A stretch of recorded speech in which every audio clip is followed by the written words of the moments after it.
Hi guys, Mons here. On today's episode of Baller Mons, due to the international break, what I'm going to do is I'm going to go through two countries. They're going to be Nigeria qualification hopes, and our next video is going to be Ireland qualification hopes. So, excuse me.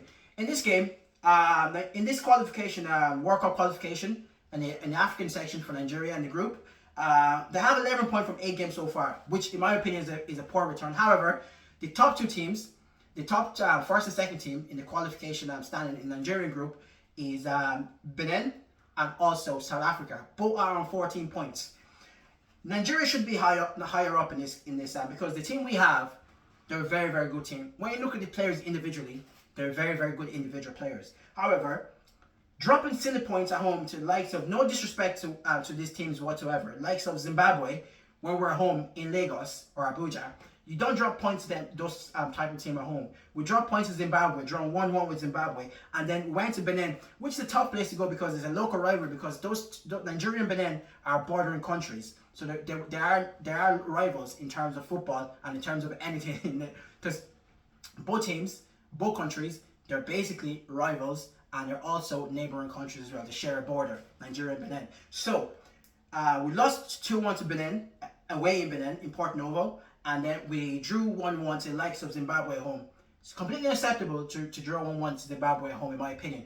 That's what killed us in this qualification campaign. However, I am still very hopeful. Only 3 points behind the top two. First position gets automatic qualification. Second position goes into a playoff. So we're just 3 points behind them, so there is still hope. There's 2 games left. 2 games are left against, I think we're playing Lesotho away in Lesotho, and then we're playing the last game, biggest game so far, is going to be Benin at home in Lagos or Abuja. So, no excuses. We need a maximum of 6 points in these games, in my opinion. We can't go to Lesotho on Friday and lose. It's going to be simply unacceptable. And I believe the fans are going to riot if we go to Lesotho and lose on Friday. It's a must-win game to keep our qualification hopes alive. Well, if we win that and we beat Benin, there's no debating whether Nigeria are going to go through or not. And it's very, very important to beat Benin by more than 1 goal as well. Simply because when we finish, if we finish level on points to Benin, it goes to a head-to-head record, and then it goes, if the head-to-head are 1-1 each, then it goes to a goal difference. And losing 2-1 to Benin, that's 1 goal. We need to beat Benin by more than 1 goal to make sure we finish in the first place and automatic qualification, or second place with a playoff. And some of the playoffs, we might play teams like Cameroon or Senegal. I don't fancy that at all whatsoever. Those 2 teams will beat Nigeria if they play them. So the last game we drew 1-1 with South Africa. South Africa are a pretty decent team. They've been going up steadily. I think we beat South Africa in the last African Cup of Nations, the semi-final as well, on penalties. So South Africa have been very, very good the last couple of years. So like I said, no excuses for Nigeria in the next 2 games, especially against Lesotho on Friday. Nigeria will look to Osimhen, Lookman, Iwobi, and Matt Simon in this game for inspiration. That front four is unbelievable. Not just for African football. If you have a front four of Osimhen, Lookman, Iwobi, and also Matt, that's a pretty decent front four. No matter what the opponents are, no matter what country you're from, no matter what club, if it could be club football either.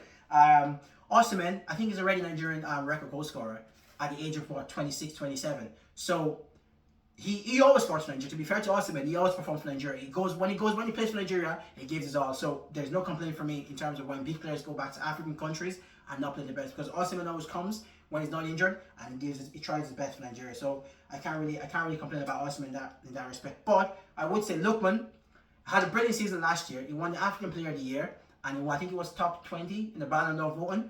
However, Lookman, we need you in this game. We need you in the next 2 games in the African qualification, World Cup qualification against Lesotho. We need you to be good. We need you to be consistent.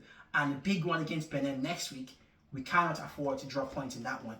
We need a maximum of 6 points to guarantee first place, and 4 points to maybe guarantee second place playoffs. I'd rather go through the first place automatic to the World Cup, because I want to see Nigeria in the World Cup. I didn't see them in the last World Cup. I want to see them in this World Cup. So it'll be very, very good.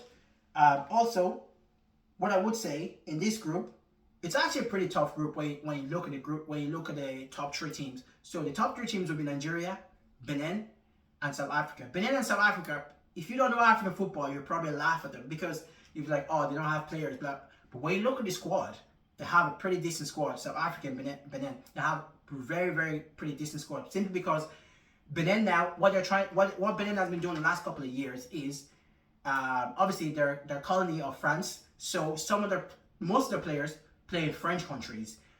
Before, they wouldn't even bother trying to get those French players to come home to play for them. But now they're starting recruiting those French players because they're not good enough for France, which is like 8 or 7 out of 10 footballers aren't good enough for France. However, they recruit them, play for your parents' country or one of your parents' country in Benin, and then you can get to the World Cup, you can get to the African Nations Cup, and Benin has done a fantastic job, similar to what Morocco has been doing the last couple of years, recruiting French players to come back home to Morocco and play for them, and they've been very, very successful at it. South Africa, there's a young South African player. Honestly, his name just keeps my mind, but he's probably going to be the next big thing in coming out of South Africa. I can't remember his name now. That's going to do my head in. However, South Africa have been doing very well in this qualification. They've been very, very good in this qualification. In AFCON, they were unlucky to lose Nigerian penalties. And also, AFCON is coming up as well. I will do a video on that going forward. I'll do a video close to the time when AFCON around, I think December, January time. I'll do a video on the AFCON and predict my winners, teams to watch out for, players to watch out for, so on and so forth. So, just to conclude on this, on the Nigeria qualification over the next 2 games, like I said, no excuses. Maximum 6 points. We need 6 points to be able to go through. We're on 11 points in the minute. The top 2 teams, Benin is first, South Africa is second, they're on 14 points. So, there's still hope there. I don't know why people are saying there's no hope whatsoever. This is 3 points. See, there's 6 points to be won for the rest for the 3 teams. So if Nigeria just go out and get their job done, chance we will qualify. There's no ifs or buts about it. Simply because we're playing Benin in one of the games.